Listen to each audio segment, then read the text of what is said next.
আসসালামু আলাইকুম, শুভ সকাল। কেমন আছেন সবাই? আজকে আপনাদের দেখাবো আমি যে কাজ করি রাবার বাগানে।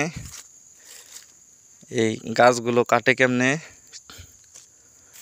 আর এটা থেকে কিভাবে রাবার বের করা হয়। তাহলে চলুন আমরা একটা গাছ কেটে দেখাই। গাছ কাটে দেখানোর আগে এই যে এটা হচ্ছে গাছ কাটার অস্ত্র।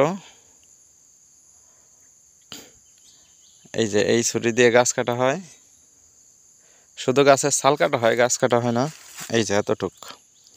আর এই যে মাটির থেকে এই যে 5 ফিট পরিমাণ উঁচু থেকে কাটা লাগে।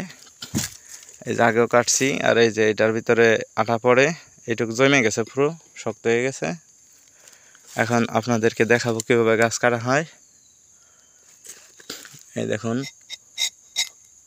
এটা 2 হাতে ধরা লাগে, কিন্তু আমার ক্যামেরাম্যান নাই তো, আমি একাই কাটতেছি। এই যে কাটছি, এখন কিভাবে দেখাবো। এই যে পড়তেছে। এখন এটা আবার আমার উল্টানো লাগবে, ঠিক আছে? উল্টানোটুকু দেখাইতে পারবো না, কারণ ক্যামেরাম্যান নাই তো।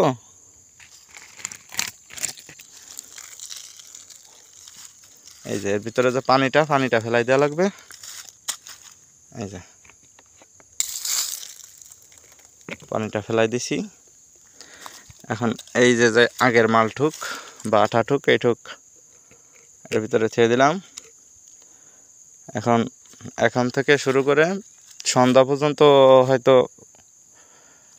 এই কষ পড়তে পারে, আর এটা জমবে, কাল সকাল পর্যন্ত জমে যাবে, এরকম শক্ত হয়ে যাবে। এটা অরিজিনাল রাবার, ঠিক আছে? যেটা এই যে এইটাই রাবার। এই যে দেখেন, টান দিলে বলে, এই যে রাবার পুরো টান দিলে বলে। আর এটা খালি শুধু এই চামড়া ঠুক কাটতে হয়, ছাল মানে চামড়া ঠুক কাটতে হয়। আবার এই কাটে রাখলে কষ কম পড়ে, কিছুদিন পরে আর কষ পড়ে না। এই যে পড়তিছে,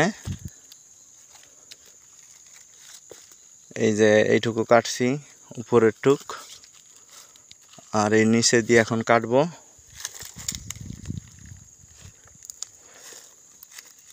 আর আমার যে চলার যে বাহনটা, সেটা হচ্ছে এই যে আমার একটা ভাঙ্গাড়ি মোটর, মোটামুটি ভালোই চলে। এখানে আবার পাহাড় তো, মোটামুটি ওই যে পাহাড়ের উপর, আর এই আছে রাস্তা নিচে নেমে গেছে, তো ভালোই চলে মোটরটা।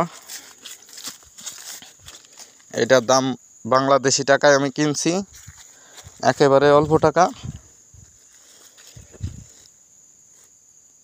800 রিঙ্গিত দিয়ে কিনছি। এইটা হয়তো বাংলা টাকার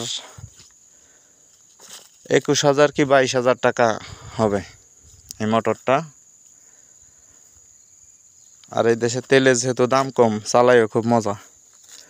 বাংলাদেশের 56 বা 57 টাকা লিটার পেট্রোলের। তাহলে ভালো থাকবেন সবাই। এখন আমি কাজ করব। আল্লাহ হাফেজ, আসসালামু আলাইকুম।